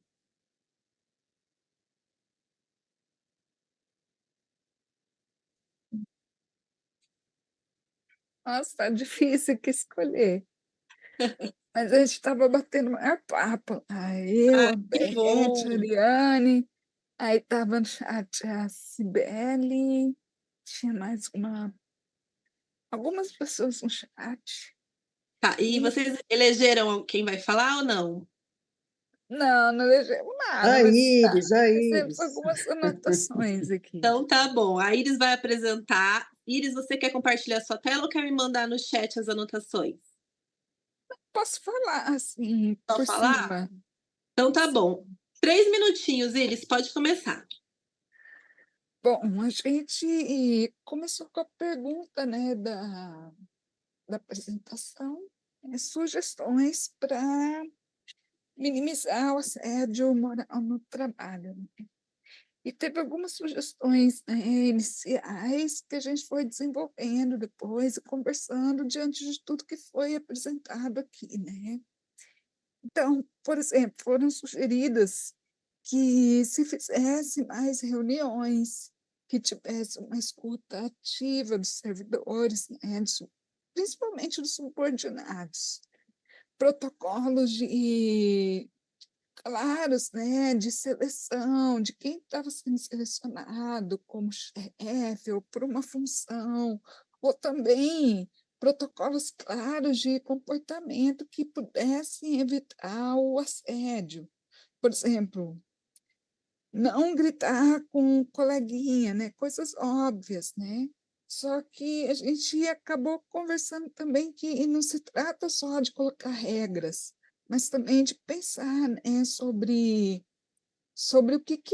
por que, né, que a gente tem que ter esse comportamento. Então, foi falado também sobre o feedback sanduíche, que seria aquela questão de você falar uma coisa boa que a pessoa fez, e ali no meio, né, terminar com uma coisa boa ali no meio, você colocar a questão assertiva, que não é tão agradável, que a pessoa precisa corrigir, enfim, mas melhorar essa forma de comunicação, né? Então, a gente ficou conversando sobre isso e não chegou a conclusão assim muito específica, mas foi bom porque a gente desenvolveu as ideias que a gente está absorvendo aqui, né? Então, Mas esse muito espaço foi bom. bom por isso. Muito bom, olha, vocês falaram da escutativa, eu acho que vale a pena a gente pensar enquanto instituição em falar o que é escutativa, né? Talvez trazer alguém para trazer esse conceito para a gente, a importância das reuniões, né? Das reuniões para a gente alinhar e também sobre criar protocolos, né? Nunca tinha pensado nisso, em criar protocolos, mas talvez seja bem interessante a gente ter alguns protocolos de conduta mesmo. Sim, foi 2 tipos de protocolos que a gente conversou, tanto de como que é selecionado um gestor, ou por que que uma pessoa é beneficiada, por exemplo, com o teletrabalho e outra não, de Certo. considerar as diferenças, né, para o grupo, né? Essa pessoa está precisando disso, então a gente tem que considerar as necessidades da pessoa, né? De ter coragem de se colocar isso claramente. E também protocolos de comportamento, que a gente conversou sobre isso rapidamente, né? E como que isso não se esgota e que é importante a comunicação, porque numa situação que não é prevista, né, vamos supor, no protocolo, a gente tem que ter a possibilidade de conversar sobre isso. Olha, nunca aconteceu isso, né? Como que a gente pode melhorar? Aí foi falado do feedback. A Sibeli colocou aqui, que eu tinha esquecido, da importância de melhorar as relações, relacionamentos no trabalho, além do trabalho, né? Por Muito exemplo, bom. do gestor organizar happy hour, essas questões do Legal. relacionamento Vocês fizeram produção escrita, porque depois vocês podem compartilhar, que a gente tem só 3 minutinhos por grupo, e eu vou ter que passar a palavra para o Não, grupo. já acabei, desculpa, gente. Não, imagina, não, é que a gente É quer verdade. fazer em pitch, e é um assunto sensível, a gente fica sem graça de interromper, até peço desculpas. Mas só para a gente terminar os grupos, no final a gente faz um feedback, quem tiver produção escrita, manda no chat, tá bom? Quem é do grupo 2?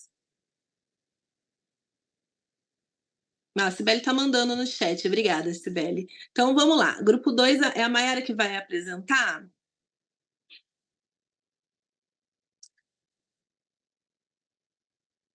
A Rita? Vamos lá, então. Eu não consigo destacar a Mayara, mas ela pode falar. É porque está com o vídeo fechado. Pode começar, Rita. Eu mesma? Então, primeiramente é um tema bem propício, né, para nós aqui, e achei muito boa as colocações dos participantes, do vídeo, tudo, e apesar de ter poucas pessoas, nós chegamos a um consenso que bateu com o que a colega falou, a importância do feedback e de um diálogo aberto, respeitoso, definindo as regras, as metas a serem estabelecidas de forma clara e objetiva, porque às vezes chega até o subordinado de uma forma truncada, ou às vezes uma determinada unidade dentro do mesmo ambiente recebe uma instrução um pouco mais diferente do que outra, e aquilo que estava no vídeo também, às vezes alguns servidores são tratados de uma maneira diferente da outra, sendo que a regra foi dada a mesma. Então, nós citamos essa colocação, né, da importância do feedback, do diálogo claro, objetivo, respeitoso, o reconhecimento para consolidar os comportamentos dos colegas, né, naquele ambiente. E a nossa sugestão foi criar algum portal para que cada unidade pudesse sugerir, pudesse fazer críticas, sugestões, e que as chefias também pudessem participar desses trabalhos e acompanhar tudo aquilo que o subordinado pensa e que talvez não tenha tanta liberdade para falar, né? Ou se sinta ameaçado, não sei, né? Poderia ser até de forma unânime. Então, abrir essa oportunidade também para as chefias trocarem essas ideias, né? Ó, no portal foi dito isso, e os elogios, sugestões e críticas. Então, isso que a gente basicamente discutiu. Ferramentas de comunicação, né, Rita? Ferramentas de comunicação, para que haja essa ida e volta, né? Tanto do subordinado quanto da chefia, para que ambos possamos chegar a um denominador comum, que é ver as pessoas trabalhando felizes, produtivas, num ambiente agradável, né? Perfeito.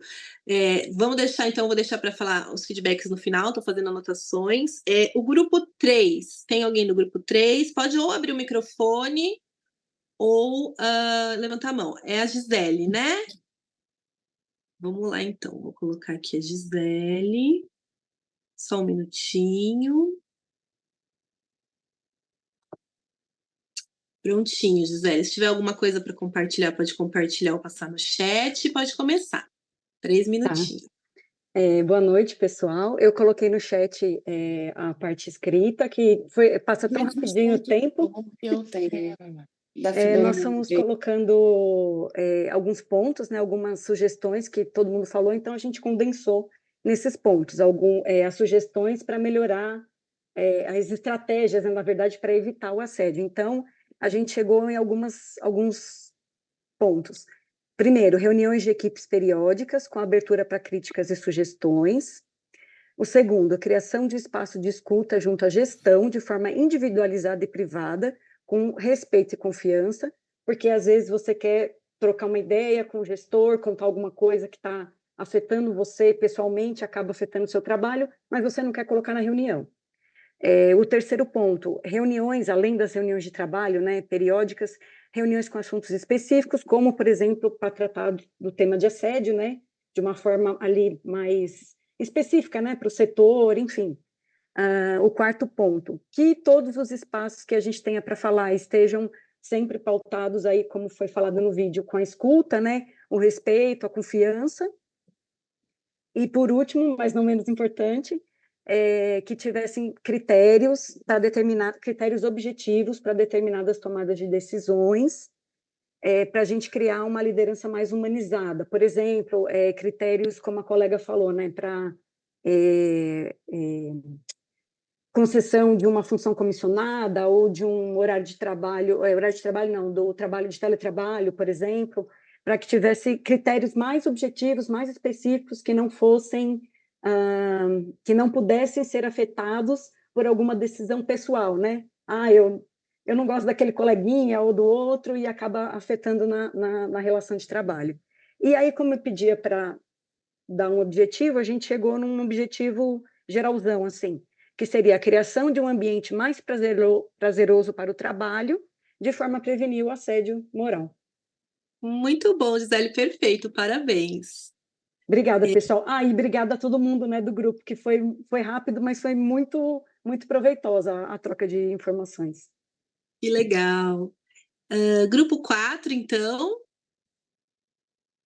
Pode levantar a mão ou abrir o microfone e falar alguma coisa, que aí eu consigo identificar para destacar.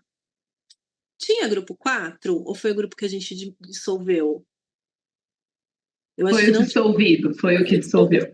Então vamos passar para o 5. Grupo 5.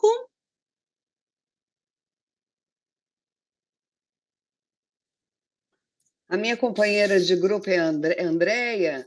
Os outros, um estava sem câmera, o outro sem o microfone, então nós perdemos um pouco tempo, porque eu fiquei chamando e eu não sabia com quem eu estava.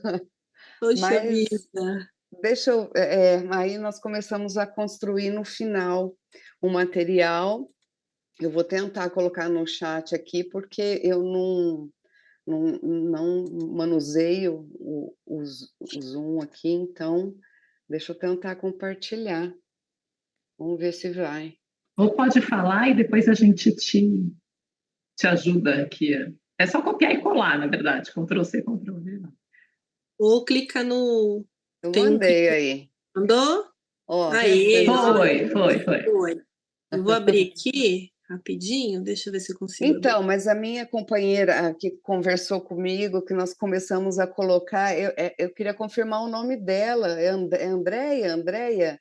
Oi, sim, Andréia. Oi, Andréia, porque o primeiro tópico foi sua sugestão, a gente começou a conversar, então, se você quiser, né, dissertar sobre isso, fica à vontade, aí eu continuo nos outros.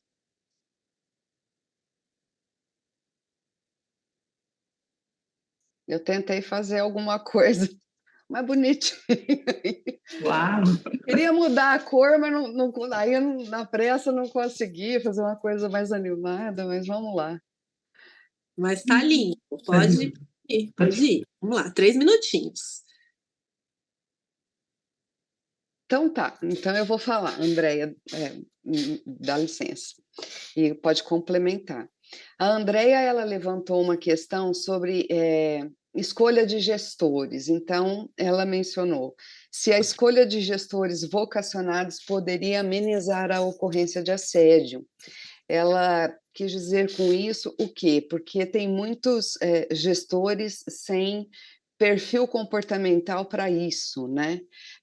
Então, seria interessante, eu não sei se chega a ser uma vocação, porque eu acho que a habilidade, treinamento, ele pode conseguir aí, né, o aperfeiçoamento da liderança dele, mas, de repente, o treinamento prévio de gestor, monitoramento da gestão, de repente, são imprescindíveis para esses que estão estreando aí na carreira, né, de liderança, né? É uma missão muito árdua, mas ela tem que ser gratificante no final, né? Então, a dúvida, a pergunta que ficou é isso, se o gestor vocacionado poderia amenizar essa ocorrência de assédio, para que isso fosse corrigido, esses vícios, né, fossem corrigidos lá da raiz, na raiz, assim, quando a pessoa começar a liderar uma equipe, que ela esteja preparada para isso, né? Então, a gente acredita que o treinamento aí, prévio, monitoramento, são imprescindíveis para isso, para esse aperfeiçoamento. Andréia, algo? Não, tá perfeito, tá ótimo. Tá. Isso aqui é uma dúvida que eu acho que é uma linha muito tênue, né? Você estabelecer o que é uma cobrança de metas e produtividade, você fazer uma advertência e ela não configurar assédio, porque foi dito aqui no curso que tudo depende do contexto. Sim, eu também concordo que tudo depende do contexto e o contexto deve ser analisado. Agora, se você tem uma comunicação assertiva, expectativa clara, né, os objetivos e metas bem claros com o seu liderado, a escuta ativa, o que aconteceu nesse meio tempo que ele não conseguiu atingir a meta, e mesmo assim a pessoa, de repente, se sente ofendida, né, eu acho que precisa também treinar esse líder para que, aí a gente já entra no feedback aí, no item 3, né, que acaba sendo como dar um feedback negativo, né, sem que a pessoa se ofenda e se sinta assediada. E assim, a gente tem que levar em consideração, sim, os perfis, né? Não só os comportamentais, mas como os pessoais, né? Acho que no ambiente de trabalho a gente fazer a divisão de serviço, perfil comportamental, aquele analítico, aquele, né, mais comunicativo, ótimo, perfeito, para a gente atribuir as tarefas. Mas para conversar, você vai conversar com a pessoa. Agora, se a pessoa tem aquela personalidade arraigada num vitimismo, numa coisa de arrumar desculpa para tudo, como é que a gente faz para dar esse feedback sem que ela se sinta assediada e cobrada de forma intensa? Então, é uma dúvida que fica e que a resposta eu gostaria que viesse aí dos professores, porque não deu tempo de escrever e da gente refletir sobre isso. Tá certo, mas muito obrigada, parabéns, viu, Janaína? Muito bom. Vamos então para o grupo 6? Quem que vai falar do grupo 6? Sou eu, acho. É o meu Acho grupo? que é o seu grupo. Oi, gente, boa noite, sou o João. O meu grupo, na verdade, foi uma dupla, né? Eu e a Ariete, né? A dupla Rodrigues, porque nós temos o mesmo sobrenome. Eu coloquei no chat o que a gente comentou, enfim, por escrito, só para... Tudo bem ter colocado no chat? Perfeito, era isso mesmo, João. Aí todo mundo consegue acompanhar por ali. O que a gente defendeu, assim, até porque a Ariete é minha gestora, né? Então ficou boa a conversa entre mim e ela por causa disso. Uma proximidade maior do gestor com os membros, né, da equipe dela, no sentido de realmente se preocupar, de ver não a questão apenas de trabalho, mas a questão humana, o perfil de cada servidor que ela tem, que trabalha com ela, que trabalha na equipe dela, e por essa proximidade, ela tentar ter a sensibilidade, o gestor, a gente acha que é até uma prerrogativa do gestor, de ter a sensibilidade realmente de perceber o perfil de cada membro da equipe e perceber quando alguém está com algum problema e se aproximar dele e tentar estabelecer um diálogo mesmo, perguntar se está tudo bem, se ele está desconfortável com alguma coisa e colocar e franquear a ele a opção de ele querer ter essa conversa individualmente com o gestor, ou se ele, pela personalidade dele, que é mais introspectivo, ele ficaria com vergonha de falar em grupo, ou se ele gostaria de ter outras pessoas com ele nessa conversa com o gestor, para talvez se sentir um pouco mais à vontade, ou enfim, pessoas com quem ele se identifica, enfim, de deixar o ambiente, a conversa mais confortável para esse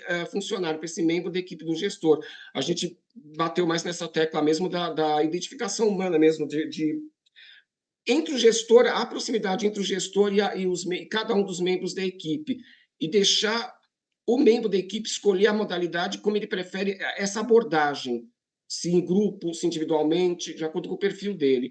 Foi isso que eu e a Ariete falamos. Isso em qualquer assunto, pode ser um assunto mais pessoal mesmo, alguma dificuldade que ele esteja passando e que está interferindo no trabalho, ou uma coisa especificamente do trabalho.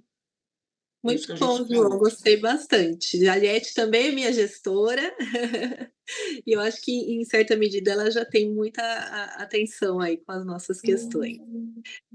Vamos ver, então, só falta um grupo, o grupo 7. Quem que é do grupo 7? Olá, é o meu grupo. Opa, peraí que eu vou fazer o destaque, um minutinho. Aqui. Aqui.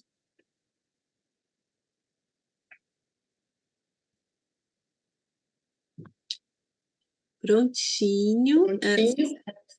Pode começar. Ok.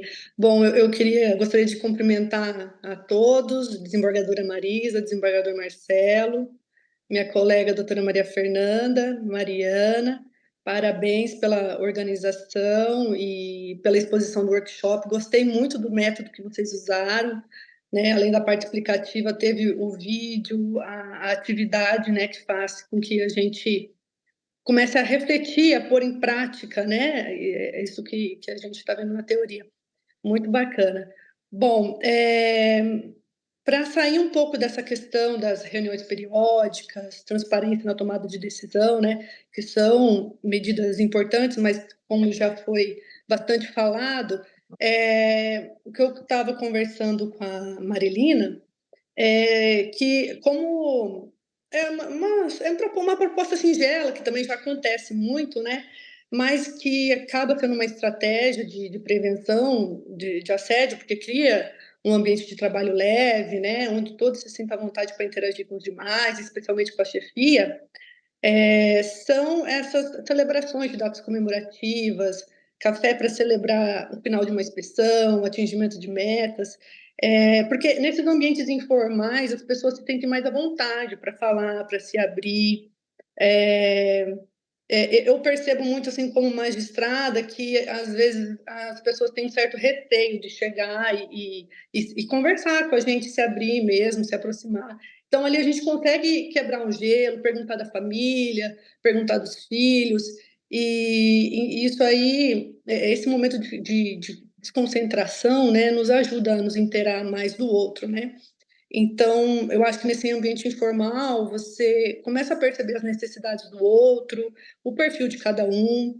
Então, é um método singelo, mas eu percebo que isso na prática facilita a interação no dia a dia, né? Faz com que as pessoas fiquem mais abertas para o diálogo, promove empatia. É muito importante isso, você conhecer o outro, né? E são pessoas que estão do seu lado todos os dias, na maior parte do tempo, né? Então, ela precisa saber que ela pode contar com você e você com ela. Seja para melhorar a instituição que a gente trabalha, seja para um apoio de cunho pessoal. Se você percebe que um servidor está passando por uma dificuldade, você, né, ter essa abertura para falar para ele, você gostaria de tirar férias, como é que tá, né? Ou um colega de trabalho, você quer que eu te compenso? Né? Eu acho que conhecer o outro é muito importante, assim. E uma questão assim que me ajuda muito a sempre fazer um juízo de reflexão quando eu recebo aquelas avaliações anuais de servidor, e ali, aquele momento que você preenche a avaliação, você também já vai se autoavaliando. Eu estou dando os feedbacks necessários, eu estou fazendo os elogios necessários, né? Eu acho bem interessante essa reflexão por parte da chefia, né? Seja quando é o magistrado ou quando é o diretor de secretaria que está ali realizando a avaliação. E a questão do acesso ao magistrado também é muito importante quando um assessor chega para a gente e fala assim, doutora, qual o pensamento da senhora nesse caso? E aí, às vezes, eu falo e eu não tenho um feedback do servidor. Então, o servidor ele precisa se sentir aberto para ele dar a opinião dele também. Porque, às vezes, a visão que eu estou tendo é só de uma parte da situação.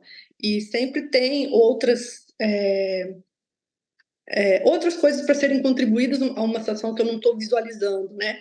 Então, é muito importante essa troca, entendeu? De magistrado, servidor, para a gente construir um trabalho da melhor forma possível. Desculpa se eu extrapolei o tempo, Mas eu quis fugir um pouco dessa questão das reuniões periódicas e tal, isso aí é importante, mas eu acho que para a gente conseguir que numa reunião periódica a pessoa consiga se abrir para você, esses momentos informais são importantes. Ah, mas foi ótimo, doutora. E é bom também porque a senhora também, como organizadora aqui do evento, né, pela CEPANSA, ajuda a gente. E já pode ter todo o direito de extrapolar o tempo, né? Obrigada. Não é extrapolação, né? Está no devido lugar. Então, posso falar?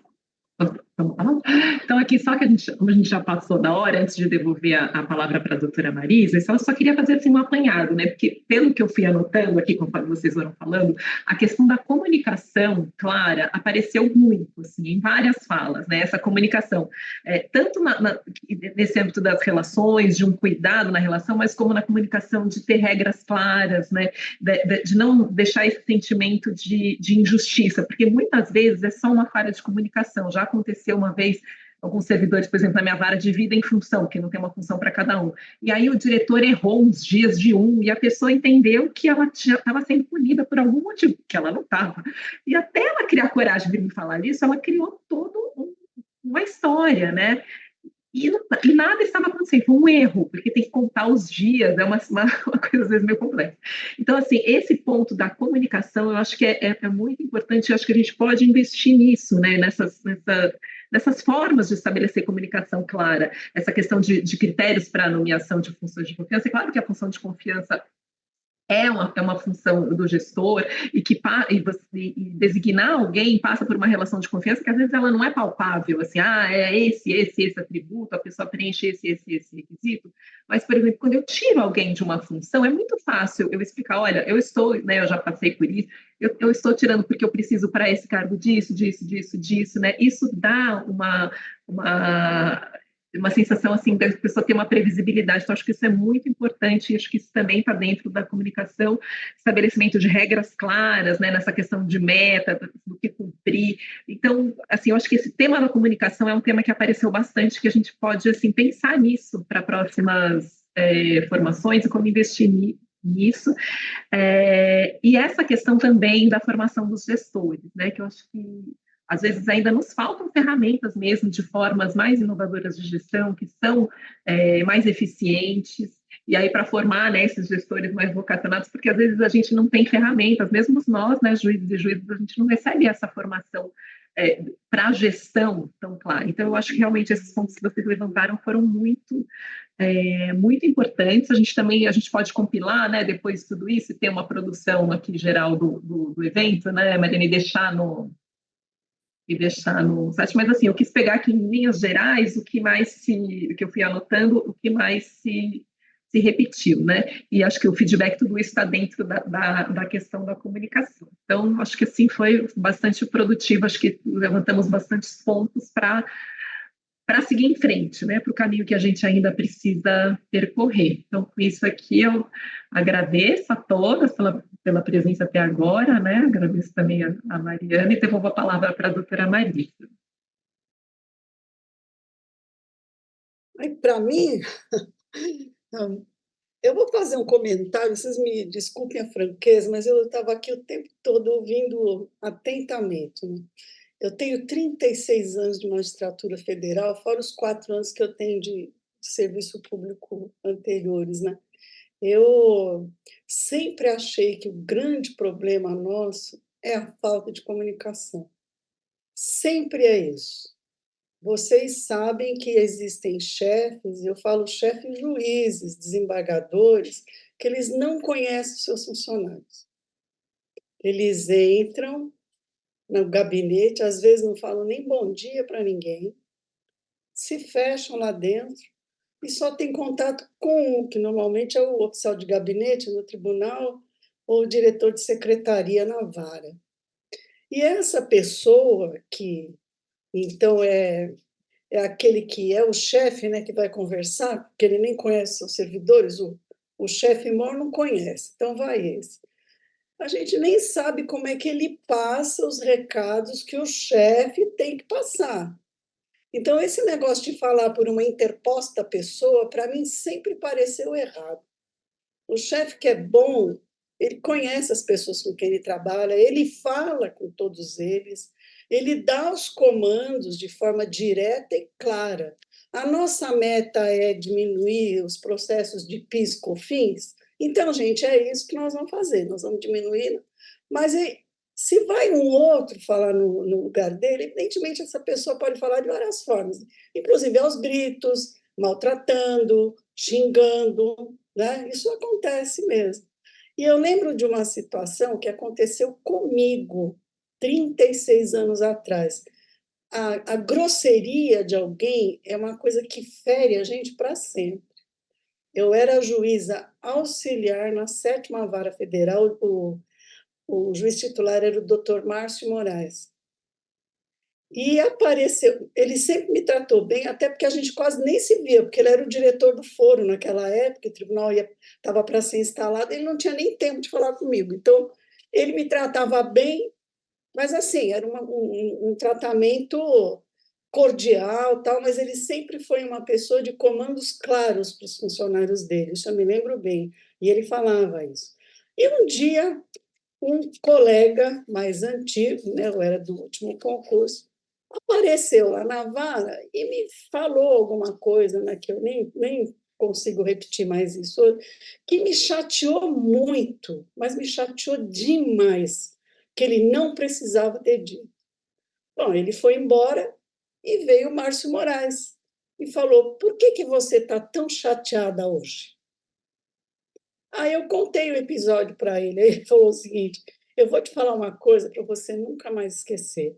Você vive num mundo de profissionais do direito, você está num fórum, e não existe densidade demográfica maior de arrogância do que no mundo do direito. Ele falou isso para mim. Então, não tem mais arrogantes por metro quadrado do que dentro do direito, que todo mundo sabe tudo, né? Aquelas coisas todas. Então, isso passa de um para o outro. Um chefe que não conversa com as pessoas que ele chefia, que outro vai falar no lugar dele, ele está dando a autoridade dele para outro falar, e ele não sabe como esse outro vai usar. Eu já assisti muitos episódios de servidores assediando outros, não nos lugares que eu trabalhei, mas eu via, né? E sempre achei que a culpa era de quem estava escondido lá no gabinete que não estava vendo isso, que estava dando espaço para outro. Então, quem tem, os juízes que estão assistindo aqui, eu estou falando da minha experiência, eu nunca mando falar, eu falo. Se eu não estou gostando, eu falo. E se der errado, eu assumo a responsabilidade, sempre. E falo os comandos claros. Já fui acusada de assédio, por ter desagradado determinadas pessoas, mas isso também caiu por terra, porque realmente não se configurava. Mas quem é chefe tem que assumir essa condição, ele não pode ficar guardado lá na sala dele e não se comunicar com as pessoas que vão, na verdade, cumprir as determinações dele, né? Então, falta a gente se comunicar mal dentro do judiciário e a nossa comunicação para fora também é ruim, tanto que a gente não tem uma imagem, uma boa avaliação, né? Por quê? Porque a gente também não sabe conversar para fora, né? É a densidade demográfica de arrogância por metro quadrado, que o Márcio Moraes falava. Então, me parece que é isso mesmo. Então, vocês podem ver que todo juiz que se comunica bem com os seus servidores, ele não tem esse tipo de problema na vara. Não tem essa coisa. Que trabalha de porta aberta, fala com todo mundo, faz o café, que nem a Franciele falou, compra o bolo para os aniversários do mês, de vez em quando vai no happy hour com todos eles. É claro que essa pessoa se comunica melhor e conhece melhor as pessoas com quem ela trabalha, e fica mais fácil. A gente tem que agregar, não desagregar, né? Mas quem fica no pedestal pode cair também. E às vezes está lá porque tem medo, que é difícil, né? Não sabe, a gente não sabe a história pessoal, né, que fez com que aquela pessoa se recolhesse tanto. Então, tem tanta coisa aí para considerar. Mas é isso, gente, é a minha opinião. E aí, doutor Marcelo, não vai falar nada? Não é o nosso chefe aqui no tribunal dessa comissão. Estava esperando o comando, presidente Marisa. Então, está com a palavra, e depois te encerro. Primeiro, agradecer mais uma vez a todos, a participação rica, né? E a ideia maravilhosa também de fazer os grupos, né? De fazer essa dinâmica, muito bacana. Gostei muito, aprendi muito, fiz várias anotações aqui. E também aproveitando a deixa da presidente Marisa, eu destacaria de tudo também o que foi colocado, a questão do debate, mas assim, a gente percebe que falta empatia, né? Acho que a palavra é empatia, né? Sermos mais presentes, né, na vida dos nossos servidores, das nossas pessoas. Eu, inclusive, vou até fazer um registro aqui público. Se um dia chegar uma denúncia de assédio, que eu todo dia cumprimento todo mundo no meu gabinete, inclusive com um beijinho, presidente Maria, você já vai me defender. Porque eu faço questão, porque exatamente hoje vai ser diferente de amanhã, que foi diferente de ontem. Então, eu faço isso exatamente para... Eu chego, cumprimento todos que estão aqui no meu gabinete, dou beijinho, cumprimento, abraço os homens, pergunto se está tudo bem. Por quê? Porque isso, hoje é diferente de amanhã, que foi diferente de ontem. A gente não sabe se a pessoa que estava bem na sexta passou bem o final de semana, então eu faço questão de ir pessoalmente, cumprimentar todos, participo do cafezinho da tarde, faço questão, às vezes, de trazer bolo. Às vezes, na verdade, eu mais como o bolo deles do que eu trago, mas de vez em quando eu lembro de trazer. Vou corrigir isso aí, hein? Fazer uma diligência que com certeza vai ter um bolinho, presidente. Mas, e um outro ponto também que eu acho que bacana, que pode enriquecer o trabalho da comissão, a gente vê como desmistificar o assunto, né? Porque você fala em comissão de assédio, discriminação, e fica todo mundo apreensivo, né? Será que se eu participar mais, eu vou descobrir que eu pratico assédio? Se eu não participar também, eu continuo fazendo aquilo, sem saber se é assédio ou não, mas eu estou numa posição cômoda, né? Então, não importa para mim se eu estou praticando ou não assédio. Eu acho que é desmistificar o assunto, né? Como bem colocou, todos os grupos colocaram isso, né? Como tratar esse assunto, né? Como dar publicidade, mas de uma forma leve, uma forma que a gente possa entender, às vezes, o que é cobrar metas, né? Que não tem como a gente não cobrar metas, né, Marisa? Porque o CNJ nos cobra as metas, né? Então, tanto é que tem meta 1, meta 2, meta 3, meta 20, 30. É quase um assédio, né? Exatamente, o CNJ pratica, o CJF também pratica um assédio. E às vezes é isso, né? A pergunta, mas cobrar metas, uma pergunta muito simples e corriqueira, e que faz sentido aqui na discussão. Cobrar meta é o assédio? Não, depende da forma, como. Então, acho que isso é a gente trazer esse diálogo, né? Como desmistificar o assunto de assédio para que todos possam participar e entender o limite de que é uma cobrança, né, de metas e o que seria ali, eventualmente, já um assédio, né? Mas eu acho que, parando por aqui, presidente, e demais colegas que estão aqui nos ouvindo, e agradecer mais uma vez a rica discussão e o rico trabalho feito nesta tarde de hoje. Muito obrigado. Então, tá bom, gente. Doutora Franciele, amanhã eu vou lhe ver. Eu e doutor Marcelo, né? Nossa, exatamente. Ah, doutora Marisa, eu estou de férias, não estou em Campo Grande. Isso é assédio, a pessoa está trabalhando nas selvas, você está chamando. Isso não é culpa minha, não fui eu que organizei, hein? Não, ela veio espontaneamente, Olha, isso aí é assédio. Mas na quarta-feira estarei em Campo Grande, se Deus quiser. Tá bom. Não, mas o doutor Marcelo e eu estaremos aí amanhã, né? Vamos logo no meio do dia, estaremos com vocês aí amanhã para o evento da Justiça Restaurativa, um evento grande, concorrido, vai ser bem interessante. Então, gente, eu quero participar, nos dias 8 e 9 eu quero participar. Legal, então nos veremos. Então, mas amanhã continuamos aqui, né, Maria Fernanda? Eu não sei se eu estarei e o doutor Marcelo, porque a gente vai estar naquele evento, e eu acho que tem um horário aí que coincide, pelo que eu vi. Amanhã é um ciclo do estilo do Criando Conexões com o Sejuri, então realmente a gente até mudou para poder ter hoje essa abertura, porque esse círculo é previsto para hoje. Então, amanhã é para quem se inscreveu para participar do círculo, daí na quarta segue com as palestras e a gente vai se dividindo entre Campo Grande. Então, vamos falando. Vamos falando. Boa noite, gente. Boa Durmam noite, gente. bem, Obrigado, viu? descansem bastante. Amanhã é outro dia. Se Deus quiser. Boa Obrigada. noite. Prazer. Boa noite, Tchau, tchau. abraço. Obrigada. Tchau. Boa noite.